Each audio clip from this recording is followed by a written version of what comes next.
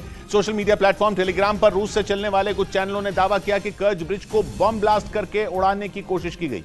बताया गया कि सुबह सुबह 3 बजे के करीब 15 मिनट के अंदर कर्ज ब्रिज पर 2 धमाके हुए, जिसके बाद सामने आई तस्वीरों में रूस के कर्ज ब्रिज को जबरदस्त नुकसान पहुंचा हुआ नजर आया। एक दूसरे वीडियो में ब्रिज से काफी धुआं उठता भी दिखा। रूस का यह पुल कर्ज स्ट्रेट पर बना है, जो कि काला सागर को अजोव सागर से जोड़ता है। रूस के लिए ये ब्रिज बहुत ज्यादा अहम है, क्योंकि पहली बात तो यह कि वो रूस के कब्जे वाले यूक्रेन के क्राइमिया को रूस के बाकी हिस्से से जोड़ता है। दूसरी बात यह कि मौजूदा जंग में कर्ज ब्रिज रूस की सेना का सप्लाई रूट है। यूक्रेन में लड़ रहे रूस के सैनिकों को इसी कर्ज ब्रिज के जरिए मदद पहुंचाई जाती है। और पिछले साल यूक्रेन पर हमला करने के लिए भी रूस ने इस पुल को अपना लॉन्च पैड बनाया था। इसलिए रूस ने अपने कर्ज ब्रिज को हुए नुकसान का ठीकरा यूक्रेन पर ही फोड़ डाला। रूस के विदेश मंत्रालय ने दावा किया कि यूक्रेन ने अमेरिका और ब्रिटेन की मदद से क्राइमिया के ब्रिज पर हमला किया। और ग्रे जोन नाम के रूस के एक टेलीग्राम चैनल ने तो ये तक बता दिया कि ब्रिज पर अटैक हुआ कैसे। उसने दावा किया कि यूक्रेन ने एक अंडर वाटर ड्रोन से रूस के कर्ज ब्रिज पर हमला किया। हालांकि हमेशा की तरह इस बार भी यूक्रेन इस हमले पर खुलकर कुछ नहीं बोला, मगर यूक्रेन की इंटेलिजेंस एजेंसी के एक सूत्र ने ब्रिटेन के न्यूज चैनल बीबीसी को बताया कि उसने ही कर्ज ब्रिज पर हमला किया। यूक्रेन के मीडिया में यही खबर है, इसलिए रूस ने ब्रिज पर हमले की जांच शुरू कर दी और उसके अधिकारी ब्रिज से एक एक सुराग जुटाते नजर आए। 9 साल पहले यूक्रेन के क्राइमिया पर कब्जा करने के बाद रूस ने यह ब्रिज बनाना शुरू किया था, क्योंकि उसके और क्राइमिया के बीच जमीन का कोई रास्ता नहीं है। और वहीं क्राइमिया ब्रिज पर हुए धमाके को क्रेमलिन ने एक आतंकवादी हमला करार दिया और पुतिन ने यह धमकी दी है कि इसका बदला लिया जाएगा। एक साल से भी कम समय में क्राइमिया के इस बेहद अहम पुल पर दूसरी बार हमला होने की वजह से रूस के राष्ट्रपति व्लादिमीर पुतिन बेहद बौखलाए हुए हैं। उनके मुताबिक इस घटना में 2 लोगों की मौत हुई है और एक बच्ची अनाथ हो गई है, इसलिए रूस इसका बदला जरूर लेगा। पुतिन ने बताया इस पुल का इस्तेमाल सैन्य अभियान के लिए नहीं किया जा रहा था, फिर भी दूसरी बार इस पर हमला किया गया, जिसे रूस एक आतंकी हमले के तौर पर देख रहा है और इसके लिए कीव की सत्ता को जिम्मेदार मानता है। और वहीं रूस में तख्ता पलट करने के लिए पिछले महीने विद्रोह करने वाले वैगनर ग्रुप के चीफ येवगेनी प्रिगोजिन को लेकर रहस्य अब गहराने लग गया है। उनके मारे जाने या फिर जेल में होने की अटकलें लगाई जा रही हैं। प्रिगोजिन का ठिकाना कहाँ है यह अब तक साफ नहीं हो सका है और अब तक जो भी सूचनाएं आई हैं उनके आधार पर अलग अलग अटकलें लगाई जा रही हैं। वैगनर चीफ को एक तरह से देश निकाला दे दिया गया था और बेलारूस में सुरक्षित जाने का प्रस्ताव दिया गया था, लेकिन पिछले दिनों बेलारूस के राष्ट्रपति अलेक्जेंडर लुकाशेंको ने यह दावा किया कि येवगेनी प्रिगोजिन रूस वापस लौट गया है। हालांकि प्रिगोजिन कहाँ पर है या कहाँ गया था इसके बारे में कोई भी जानकारी या सुराग सामने नहीं आया है, लेकिन सोशल मीडिया पर एक तस्वीर सामने आई है जिसमें प्रिगोजिन एक तंबू में दिखाई दे रहा था। दावा ये किया गया कि वो अब भी बेलारूस में ही है, जबकि कुछ ने दावा किया कि यह तस्वीर विद्रोह के 12 दिन पहले 12 जून की है। अब कयास ये लगाए जा रहे हैं कि वैगनर ग्रुप का चीफ या तो मर चुका है या फिर उसे जेल में कैद करके रखा गया है। इस बीच ब्रिटेन के मीडिया ने दावा किया कि येवगेनी प्रिगोजिन की बगावत के बाद पुतिन के करीबी वैगनर ग्रुप के चीफ बनेंगे। खबर है कि पिछले महीने वैगनर ग्रुप के विद्रोह के बाद पुतिन ने एक अहम बैठक की थी जिसमें प्रिगोजिन के साथ बगावत करने वाले लड़ाके भी शामिल हुए थे। और ब्रिटेन के मीडिया के मुताबिक उसी बैठक में पुतिन ने रूसी सेना के पूर्व कर्नल आंद्रेई त्रोशेव के नाम का प्रस्ताव रखा ताकि वो प्रिगोजिन की जगह वैगनर ग्रुप की कमान संभाले, क्योंकि विद्रोह के बाद उन लड़ाकों में मतभेद खुलकर सामने आ गए थे।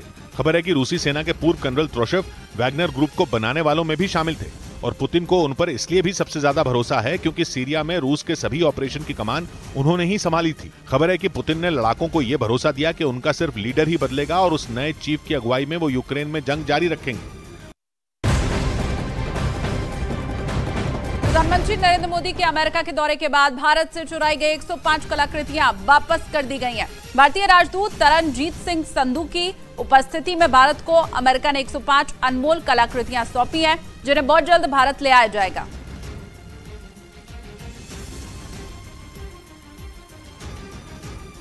और पीएम मोदी के अमेरिका दौरे का एक बड़ा असर हुआ है। अमेरिका ने तस्करी करके लाई गई भारत के अनमोल धरोहर को लौटा दिया है। न्यूयॉर्क में भारतीय वाणिज्य दूतावास में इन 105 कलाकृतियों को भारत को सौंपा गया। इन 105 कलाकृतियों में 47 पूर्वी भारत से, 27 दक्षिण भारत, 22 मध्य भारत, 6 उत्तर भारत और 3 पश्चिमी भारत से हैं, जो दूसरी और तीसरी शताब्दी ईस्वी से लेकर 18वीं से 19वीं शताब्दी ईस्वी तक की अवधि की हैं। ये कलाकृतियाँ टेराकोटा पत्थर, धातु और लकड़ी से बनी है। दरअसल पीएम मोदी की अमेरिका दौरा के दौरान भारत और अमेरिका सांस्कृतिक संपत्ति समझौते के लिए काम करने पर सहमत हुए थे। आतंकी मॉड्यूल आईएसकेपी मामले में गुजरात एटीएस को एक बहुत अहम सुराग हाथ लगा है। एटीएस को आतंकियों का एक एक्सक्लूसिव वीडियो मिला है और ऐसा दावा किया जा रहा है कि वीडियो में आईएसकेपी के पकड़े गए आतंकवादी हनान, उबैद, हाजिम और जुबैर हैं, जो देश पर हमला करने की शपथ ले रहे हैं। वीडियो गिरफ्तारी के 2 महीने पहले का बताया जा रहा है। इस वीडियो में आईएसआईएस का झंडा भी दिखाई दे रहा है। दरअसल गुजरात आतंकवाद निरोधी दस्ते ने आतंकी संगठन Islamic state of Khorasan province के देशव्यापी नेटवर्क का पर्दाफाश किया था और इस मामले में एटीएस ने एक महिला को भी गिरफ्तार किया था। झारखंड के रामगढ़ में एटीएस टीम पर अपराधियों ने फायरिंग कर दी, जिसमें एटीएस का एक अधिकारी और एक दारोगा घायल हो गया। जानकारी के मुताबिक एटीएस डीएसपी नीरज कुमार के नेतृत्व में टीम गैंगस्टर अमन साव गिरोह के शूटरों को पकड़ने गई थी। पुलिस को देखते ही अपराधियों ने अंधाधुंध फायरिंग शुरू कर दी। आपको बता दें कि अमन साव झारखंड की दुमका जेल में बंद है और कोयलांचल में अमन साव बड़ा गैंगस्टर माना जाता है। दिल्ली के पास उत्तर प्रदेश के ग्रेटर नोएडा के हैरान कर देने वाला एक मामला सामने आया। वहां लोहारली टोल प्लाजा पर टोल देने को लेकर हुए विवाद में एक महिला पर टोल प्लाजा के कर्मचारी की पिटाई करने का आरोप लगा। इस घटना का एक वीडियो भी सामने आया, जिसमें वो महिला उस टोल प्लाजा कर्मी के बाल पकड़कर उसे झंझोड़ती नजर आई। गुस्से से तमतमाई वो महिला यही नहीं रुकी, उसने टोल प्लाजा कर्मी के मुंह को हाथ से दबोच लिया। हालांकि इस दौरान कुछ लोग उस महिला को रोकते दिखे, लेकिन अगले ही पल उसने टोल प्लाजा कर्मी को कुर्सी समेत नीचे गिरा दिया, जिसके बाद पीछे खड़े लोगों ने उस महिला को वहां से हटाया। आरोप लगा कि टोल देने को लेकर हुए विवाद में उस महिला ने टोल प्लाजा कर्मी की पिटाई कर दी। ग्रेटर नोएडा के लोहारली टोल प्लाजा पर हुई इस घटना का वीडियो सोशल मीडिया पर वायरल हो गया। उत्तर प्रदेश के आगरा से रोड रेज का एक हैरान करने वाला एक वीडियो सामने आया है, जिसमें आगरा घूमने आए एक पर्यटक की कुछ लोग एक अनोखी खुशबू ब्लैकस्टोन अगरबत्ती। दिल्ली में एनडीए की बड़ी बैठक शुरू। प्रधानमंत्री नरेंद्र मोदी की अध्यक्षता में जुटे 38 दलों के नेता, कई नए राजनीतिक दल भी बैठक में शामिल। बेंगलुरु में 2 दिनों तक चली विपक्ष की बैठक खत्म। 26 दल के नेताओं ने आगे की रणनीति पर की चर्चा। गठबंधन को मिला नया नाम, इंडिया। बेंगलुरु में चल रही विपक्ष की बैठक पर प्रधानमंत्री नरेंद्र मोदी का बड़ा हमला। बोले कट्टर भ्रष्टाचारियों का हुआ जमावड़ा, परिवारवाद और जातिवाद का जहर बेचने वाले आए एक साथ। अमेरिका की टेरिटरी प्यूर्तो रिको के अगुआदा से हैरान करने वाला एक वीडियो सामने आया। वहां एक ताकतवर बवंडर ने दहशत मचा दी। बवंडर से उस वीडियो को देखकर ऐसा लगा मानो वो पूरे शहर को अपने साथ उड़ा कर ले जाएगा, क्योंकि शहर के बीचों बीच उठा ये बवंडर कुछ ही सेकंड में इतना ताकतवर हो गया कि उसे देखने वाले खौफ से भर गए। पोर्तो रिको के अगुआदा से सामने आए इस वीडियो में वो बवंडर जमीन से लेकर आसमान तक कहर बरपाता दिखाई दिया, जिसमें हजारों की तादाद में पेड़ों के पत्ते उड़ते दिखे। वहां के मौसम विभाग ने दावा किया कि ये बवंडर इतना ताकतवर था कि वहां मौजूद कुछ पेड़ भी जड़ से उखड़ गए। हालांकि इसकी वजह से किसी की जान का नुकसान नहीं हुआ, पर कुछ देर के लिए उस इलाके में दहशत मच गई। और वहीं तुर्की ने गर्मी के सारे रिकॉर्ड तोड़ दिए हैं, जिससे वहां के लोग गर्मी से परेशान होकर पार्क और तालाब में राहत के लिए पहुंच रहे हैं।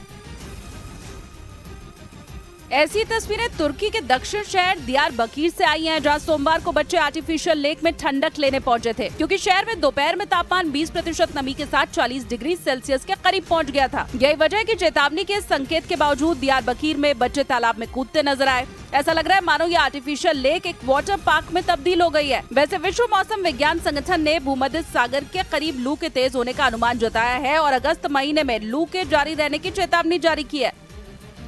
और वही सीमा हैदर का मामला अब एटीएस के पास पहुंच गया है। एटीएस ने सोमवार को सीमा हैदर, सचिन मीणा और सचिन के पिता से करीब 7 घंटे पूछताछ की। सीमा हैदर को एटीएस की टीम 2:06 पर उसके घर से लेकर गई थी।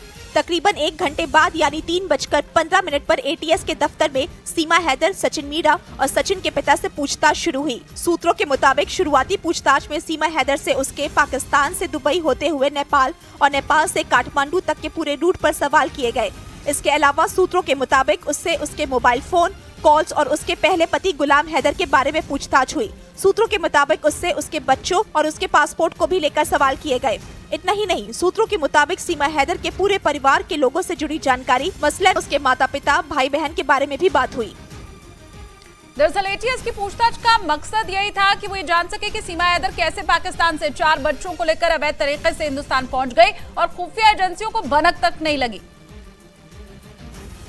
इसलिए 7 घंटे तक सीमा हैदर, सचिन मीणा और सचिन के पिता से एटीएस के अफसरों ने सैकड़ों सवाल किए, जिसमें सूत्रों के मुताबिक वे सवाल भी शामिल थे जिनसे ये जानने की कोशिश की गई कि सीमा हैदर पाकिस्तान में कहां-कहां रही। सिंध प्रांत में उसके गांव, कराची में उसके ठिकाने के बारे में सवाल किया गया। सूत्रों के मुताबिक उससे ये भी पूछा गया कि पबजी गेम पर किन लड़कों के संपर्क में थी। नेपाल में 7 दिन तक वो रुकी थी, उसके बारे में भी पूछा गया कि वो कहां-कहां रही, किन लोगों से मिली और सूत्रों के मुताबिक सबसे अहम कि किस एजेंट के जरिए वो भारत में दाखिल हुई, ये सवाल भी पूछा गया। सीमा ने जो कहानी बताई थी उसके मुताबिक वो अपना और अपने बच्चों का हिंदू नाम बताकर नेपाल से बस के जरिए हिंदुस्तान में दाखिल हुई थी। एटीएस इस कहानी को भी परख रही है।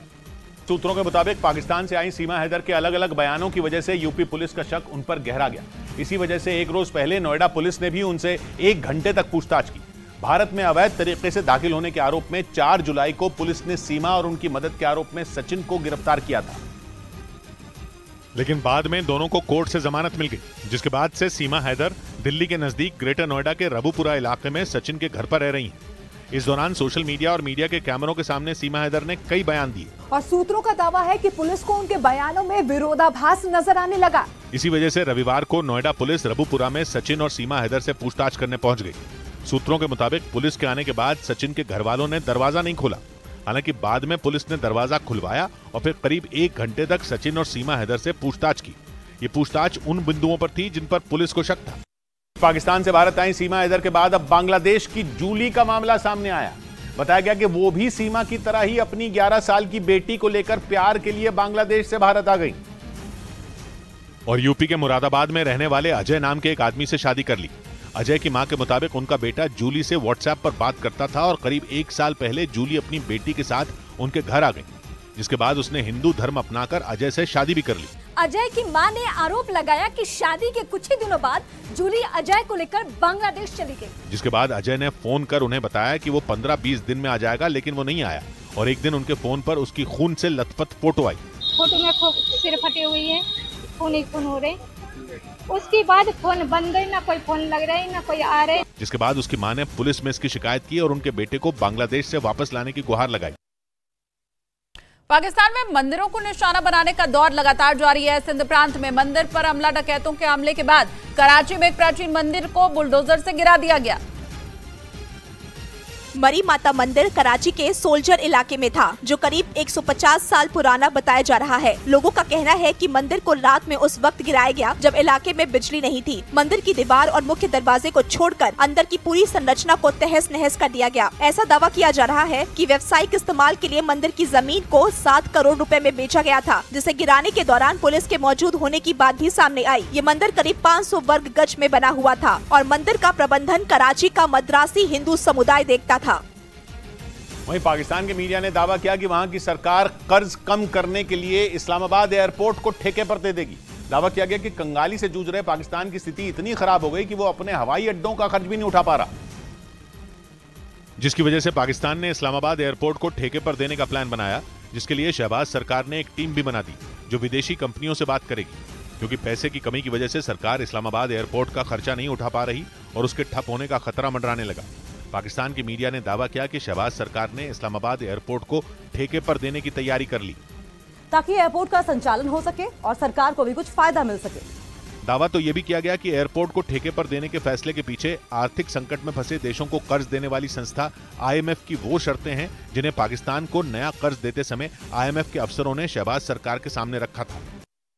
इस बीच पाकिस्तान की मीडिया ने दावा किया कि आर्थिक संकट में फंसे देशों को कर्ज देने वाली संस्था IMF से कर्ज मिलने के बाद पाकिस्तान फिजूल खर्च पर उतर आया। दावा किया गया कि पाकिस्तान में 14 अगस्त को करीब 40 करोड़ रुपए खर्च कर 500 फीट ऊंचा झंडा फहराया जाएगा, जिसका मतलब पाकिस्तान की सरकार कर्ज का पैसा झंडे फहराने पर बर्बाद करेगी।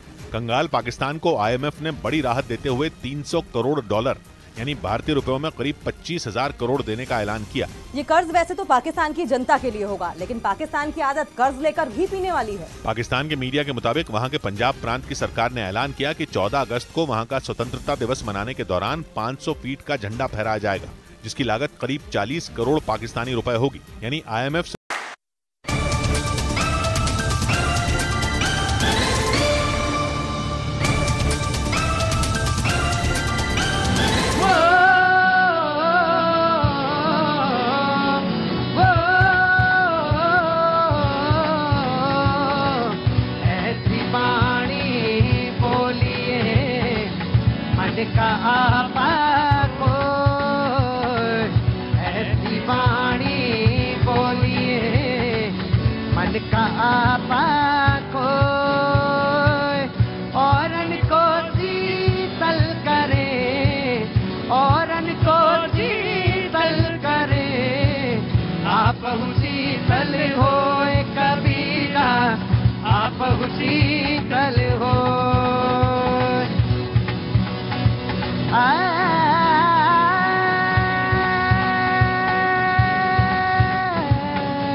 मांगे सबकी है, खड़ा कबीरा चौक पर मांगे सबकी है, ना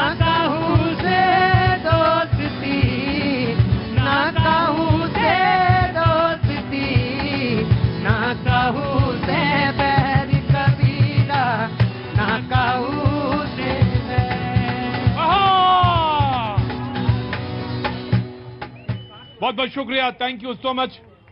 भैया जी कहीं मैं आपका एक बार फिर से स्वागत है। बातचीत के सिलसिले को जोड़ने के लिए एक बार फिर से मैं आपके बीच में हाजिर हूं। वो तमाम सारे लोग जो शो में मौजूद हैं उन सबका बहुत बहुत स्वागत। बारिश कब शुरू हो जाए पता नहीं जी। हाँ नहीं होगी, मैं जो उम्मीद करता हूं नहीं होगी जी जी। हाँ पगड़ी जरूर पहनेंगे, जरूर पहनेंगे, पगड़ी पहनेंगे। हाँ जी आप बोलिए। वैसे आप अगर पगड़ी नहीं भी बनाए और बोलना चाहें तो बोल सकते हैं, वरना आजकल तो ये है कि बगैर पद दिए काम चलता नहीं है। मैं भी वही आदमी हूँ। हाँ जी लेके आया हूँ पगड़ी पहनाने के लिए और अपनी जबान नहीं, अगर आप पगड़ी ना भी पहनाए तो बोल सकते हैं, पूरा बोल सकते हैं जी। जरूर मौका दूंगा जी। जनाब मैं झारखंड से हूँ जी, और हमको लग रहा है कि इस बार इंडिया जीतेगा। इंडिया जीतेगा, बहुत अच्छी बात है। आपको लगता है कि इंडिया मतलब भारत पाकिस्तान का मैच नहीं है। इंडिया मतलब वो जो विपक्ष के तमाम लोग जुड़े हैं, और इंडिया मतलब है Indian national developmental inclusive alliance. तो ये इंडिया है और इसमें 26 विपक्षी दल, कांग्रेस, समाजवादी पार्टी, उद्धव ठाकरे की शिवसेना, तमाम सारे दल इसमें इकट्ठा हैं और इन्होंने 26 पार्टियों ने मिलकर इंडिया बनाया है। और ये इंडिया की लड़ाई 24 में एनडीए से होगी। जी आज आप बोलना चाहते हैं, जी बोलिए। सर सही कहा है साहब ने कि इंडिया जीतेगी, पर इंडिया जीतेगी एनडीए की। ठीक है, इंडिया है भारत और एनडीए है भारत। जी जी जी जी। सर जो लोग विपक्ष में हैं वो सब मजबूत लोग हैं, और मोदी जी ने कहा था कि मैं एक भी भ्रष्टाचारी को छोड़ूंगा नहीं, जितने भ्रष्टाचारी है सब अपनी पार्टी में ले आऊंगा। ये चल रहा है, ये 38 हो गया। जी जी जी जी जी। हाँ भैया, जो ऊपर पेड़ पे जो है वो क्या नाम भैया? विक्की। हैं? विक्की। अच्छा विक्की ना होते तब भी इतने ऊंचे होते क्या? विक्की हो ना? कहाँ से आए हो? ये गोकुलपुरी से। गोकुलपुरी से। खड़े रहो वैसे ही है, आधा थोड़ी देर। जी दत्ता जी। बहुत बढ़िया नाम है। दिया क्या दिया? भ्रष्टाचार दिया जनता को, बेरोजगारी दिया जनता को, कुशासन दिया जनता को, कम्युनलिज्म दिया जनता को, कास्टिज्म दिया जनता को। 60 साल का जो कांग्रेस की उपलब्धि है ना कंधे पे, इतना बड़ा एनसाइक्लोपीडिया तमाम चीजों का, वो ही 24 के लिए ख्वाब देख रहे हैं कि यही सारी चीजें जनता को देंगे। 19 में भी कहते कि हम तो एक है, जितना हाथ ऊंचा किए एनडीए उतना ऊंचा हुआ। 14 में भी यही बोले थे, अब आप लामबंद होके बोल रहे हम तो एक है, हम तो एक है। 24 में ऐसा सुनामी आ गया मोदी जी का कि सीधा अरब सागर से मेडिटेरियन सी चले गए। दत्ता जी तो बांग्ला की बोले, बांग्ला में कैसे बोलेंगे? बांग्लाते যদি বলতে হয় বাংলার খাইতে যাবে, বাংলার খাইতে গিয়ে ব্যাঙের মতন নাচতে নাচতে। बांग्ला बड़ी मीठी भाषा है। मैं आया समाजवादी पार्टी के पास आऊंगा वेरी क्विक, क्योंकि 26 लोगों को हमने भी जोड़ा है आज, और 26 ही लोग हैं बोलने के लिए। Very good. जी जनाब मैं आता हूं आपके पास। जी इसके बाद देखिए, बीजेपी का पूरा नाम है भ्रष्टाचारी जोड़ो पार्टी। अभी ये कह रहे थे ना कि गांठबंधन है उधर, तो ये गांठ तैयार हो रही है। जो भ्रष्टाचारी है, जो सत्ता में उनके लिए फांसी का फंदा बनेगा वही गांठ, तो ये इसलिए तैयार हो जाओ। और दूसरी बात, इनको एक चीज कहते हैं, इन्होंने गलत टाइम पर 38 दल जोड़े हैं। इन्हें वो कह रहे का वर्षा जब कृषि सुखाने, समय चूक पुण्य का पछताने। और अभी अनुजा जी कह रही थी क्या किसी को हमने बुलाया थोड़ा ही है, तो भैया देख लो इन्होंने किसी को नहीं बुलाया। राजभर खुद इंटरव्यू आया। अरे तो आपको जरूरत है क्या कि बुलाना है? अमित शाह ने फोन किया उनको कि इधर आ जाओ, और ये हो गया बहुत। सुनिए इन्होंने क्या कहा था कि हम किसी को नहीं बुलाते हैं, अपने आप आ रहे हैं। 38 दल बता रहे, 24 दल ऐसे हैं जिनका कोई न सांसद है न विधायक। जी जी। देखिए अब इनको कितनी मिर्ची लग रही है। अरे एनडीए की बात कर रहे हैं भाई, आलो आप लोग अपनी बात करो, अपनी अपनी सरकारें संभालो। अब तो आप इंडिया हो, इंडिया का काम करो आप। दूसरी बात ये तो इंडिया वाले लोग कौन से लोग हैं? करप्टेड लोग। अब इनको तकलीफ तो इसी बात की है कि जो सीबीआई और भाई, अब आपने इंडिया नाम लिखा है, इंदिरा नाम रखा है, हम क्या कर सकते हैं? तो आप प्रॉब्लम कहाँ पर आ रही है कि सीबीआई और ईडी से बचने के लिए इंडिया का गठन कर दिया, क्योंकि इनको डर है इस बात का कि सीबीआई ईडी जो इनके ऊपर शिकंजा कस रही है, तो एक दूसरे को कहेंगे पकड़ ले, एक दूसरे को कहेंगे हमें पकड़ ले, हमारे बारे में बोल ले, प्लीज हमारे को हेल्प कर दो। यहाँ इश्यू हो रहा है, इनका प्रॉब्लम यहाँ पर है। इंडिया नाम हो रहा है, इंडिया को गाली दे रहा है वो देखा।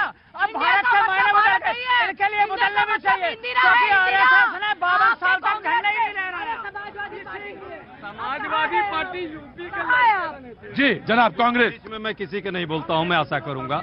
देखिए, जिसको डेवलपमेंट से प्रॉब्लम है, जिसको इंक्लूसिवनेस से प्रॉब्लम है, जो उसमें है, जिनको भारत से समस्या है और जिनको भारत के विकास से समस्या है, उनको दिक्कत होगी।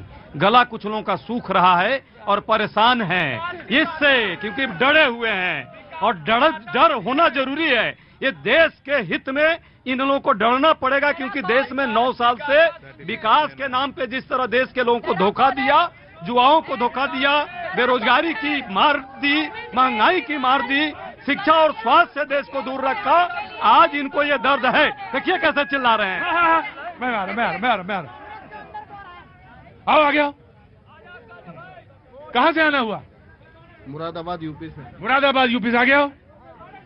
लोटा उटा लेके आए हो कि नहीं आए? नहीं ऐसे आए। ऐसा खाली ना आया करो, जहां से आया करो वहां की चीज लेके आया करो। लोटा है, बर्तन है, थाली है, मुरादाबाद से आए हो। हाँ, क्या नाम हो गया? आजम खान। आजम खान भाई, तो भाई बताइए आपके मुताबिक क्या होने वाला है 24 में? 24 में बदलाव होगा सर। 24 में बदलाव होगा आजम खान के मुताबिक। तो बदलाव में क्या आएगा? राहुल जी आएंगे। राहुल जी आएंगे। मोदी जी आएंगे। हैं? मोदी जी आएंगे। कौन आएंगे? मोदी जी आएंगे। जोर से बोला करो। मोदी जी आएंगे। तुमसे पूछा? एक बार सफाई और केजरीवाल जी से भी पूछ लीजिए कि राहुल जी को लाने को ये तैयार हैं कि नहीं।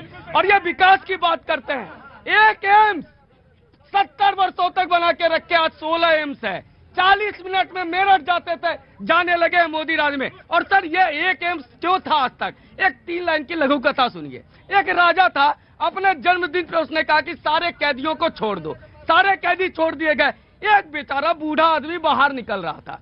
पूछा, अरे तुम कब से बंद हो? बोला आपके दादा के जमाने से। बोला अरे ये तो दादा की निशानी है, इसको जेल में डालो।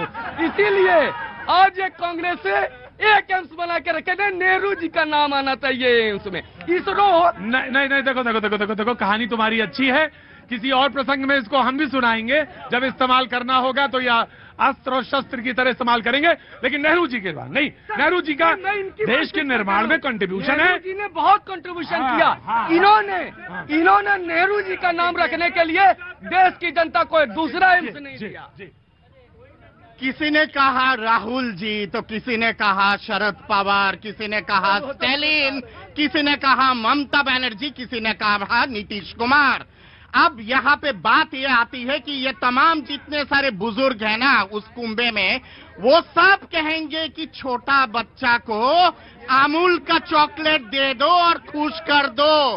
प्रधानमंत्री का भाई, प्रधानमंत्री कोई भी पढ़ा लिखा होना चाहिए, मेरे पास एक बात कहना है। दूसरी बात यह है, देखिए झंझनार देखिए बौखलाहट देखिए। तो कोई भी हो पढ़ा लिखा होना चाहिए। 2024 की लड़ाई है, एनडीए बनाम इंडिया है। एक तरफ एनडीए की विचारधारा है, दूसरी तरफ इंडिया की विचारधारा है। इंडिया के 140 करोड़ लोग हैं। एक तरफ नरेंद्र मोदी है, दूसरी तरफ पूरे भारत। एक तरफ है इंडिया, एक तरफ है। एक तरफ भारतीय जनता पार्टी है, दूसरी तरफ भारत के लोग, भारत का संविधान, भारत का लोकतंत्र, भारत का संघीय ढांचा है। तो अंतर स्पष्ट है। और भारतीय जनता पार्टी और नरेंद्र मोदी की बौखलाहट दिखा रही है कि 2024 में विदाई कितने। ये बोल रहे हैं कि भारतीय जनता पार्टी का बौखलाहट हो रही है, और ये जो इंडिया का नाम ये लोग गाते चले जा रहे हैं। आप ये याद रखिए कि ऑपोजिशन ने 2019 के अंदर ऑपोजिशन ने मिलकर 60% लाए थे, और भाजपा 2019 में 40% पे अकेली आके खड़ी हुई। आप ये बताइए, ये जो 28 पार्टी 38 पार्टी इकट्ठा हो रही है, जीत सचान और इनके लिए इकट्ठा हो रही हैं। आज मैं पिछले 1.5 घंटे से सिग्नेचर ब्रिज से यहाँ तक एयरपोर्ट जाने के लिए, मैं बीजेपी समर्थक हूँ, मोदी समर्थक हूँ। मेरा एक मित्र हज करके लौट रहा है, नूर हसन नाम है। मैं उसको लेने के लिए एयरपोर्ट जाना चाह रहा था, लेकिन अरविंद केजरीवाल यहाँ छोड़ के वहां अपनी महत्वाकांक्षा पूरी कर रहे हैं और यहाँ पे अपनी काम नहीं कर रहे हैं। तो एटलीस्ट हमारे लिए इकट्ठे हो रहे हैं आप। और मैं डेढ़ घंटे उस जाम में जूझ। भाई एक बात बताइए, मुझे एक बात बताइए, बाकी सारे लोग इकट्ठा हो सकते हैं, अरविंद केजरीवाल नहीं इकट्ठा हो सकते? आपके घर में आग लगी होगी, आप अपने घर के बच्चों को बचाएंगे। क्यों है अरविंद केजरीवाल के बच्चों को मैं अगर सवाल नहीं पूछूंगा तो मैं भी वही गिना जाऊंगा। तो मणिपुर जल रहा था, आप फ्रांस में क्यों थे? जाना चाहिए, बिल्कुल जाना चाहिए। सबको हक है, बराबर का हक है, और अरविंद केजरीवाल को भी हक है। जी मैंने बात कर ली। मैं बिहार से आता हूं, विपक्ष के एक प्रमुख चेहरा नीतीश कुमार जी। मैं नीतीश कुमार से पूछना चाहता हूं, कौन सा रोल मॉडल लेकर के भारत की जनता के पास जाएंगे? बिहार में रोज हत्याएं हो रही है, रोज लूट हो रहा है, रोज अपहरण हो रहा है। ये रोल मॉडल लेकर के भारत की जनता के पास जाएंगे? क्या कह के वोट मांगेंगे भारत की जनता से? भाई रोज हत्या का आंकड़ा देंगे, बेरोजगारी का आंकड़ा देंगे, पलायन में बिहार नंबर 1 है भारत में, इसका आंकड़ा देंगे, बेरोजगारी चरम सीमा पर है, इसका आंकड़ा देकर के जाएंगे? कैसे जाएंगे बिहार में? अब मुद्दे पर आए, पलायन का मुद्दा बहुत महत्वपूर्ण मुद्दा है। और अभी चले गए वो बेगूसराय वाले हैं, बेगूसराय वाले, तो मैं भी बेगूसराय का हूँ, जान जाए।